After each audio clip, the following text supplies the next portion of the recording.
নমস্কার বন্ধুরা, নতুন একটা ভিডিওতে তোমাদের সবাইকে স্বাগতম। আজ 14 ফেব্রুয়ারি সরস্বতী পূজার দিন আমি নিমপিট আশ্রমে ঘুরতে এলাম। নিমপিট আশ্রমটা হচ্ছে জয়নগরে একটা খুব সুন্দর একটা জায়গা। এখানে প্রচুর মানুষের ভিড় এবং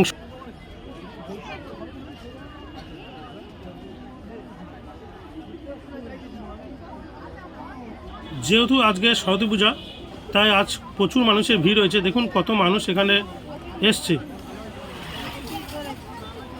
এখানে একটা সুন্দর একটা ফুলের বাগান করা আছে, সাদা সাদা ফুল। এই ফুলগুলোর নাম আমি ঠিক জানি না, আপনারা যারা জানেন এই নামগুলো একটু বলে দিতে পারেন যে এই ফুলগুলো কী ফুল বলে। এরপরে গেটের একটু বাইরের দিকে গিয়ে দেখলাম খুব সুন্দর একটা ডালিয়া ফুলের বাগান। বড় বড় ডালিয়া ফুল আছে, লাল, গোলাপি, সাদা ডালিয়া ফুলগুলো খুব সুন্দর। একটু বলে রাখি আপনারা এখানে কী করে আসবেন। জয়নগরে আপনারা নাম অনেকে শুনেছেন যে জয়নগরের মহা শীতকালে বিখ্যাত। সেই জয়নগর স্টেশনে নেমে স্টেশনের বাইরে চলে আসবেন। এসে টোটো, অটো যে কোনো গাড়িকে বলবেন যে নিমপিট আশ্রমে যাব। 20 টাকা থেকে 15 টাকা ভাড়া নেবে, আপনার 10 থেকে 15 মিনিটের মধ্যে নিমপিট আশ্রমে পৌঁছে যাবেন। এই নিমপিট আশ্রমে আপনারা যেদিকে তাকাবেন শুধু দেখবেন ফুলের বাগান, ফুল আর ফুল, চারিদিকে শুধু ফুলের মেলা।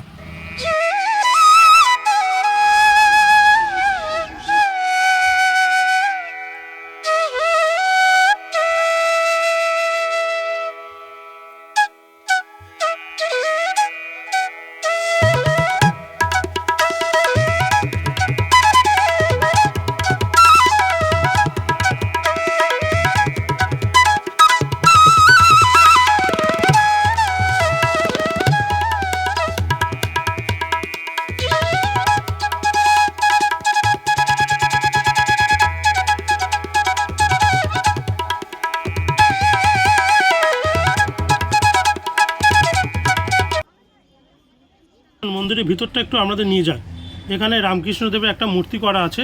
যেহেতু এখানে ফটোগ্রাফি, ভিডিওগ্রাফি বারণ, আমি জানতাম না, আমি ভিডিও করেছি, তাই আমি ওখানে লোকবুক ছিল, তাই আমাকে বেশিক্ষণ ভিডিও করলাম না, ভালো করে আপনাদের হয়তো দেখাতে পারলাম না।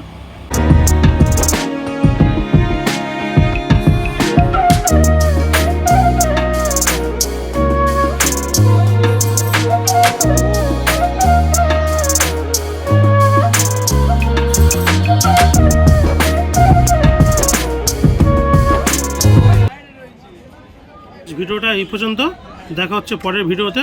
ততক্ষণ ভালো থাকবেন, সুস্থ থাকবেন।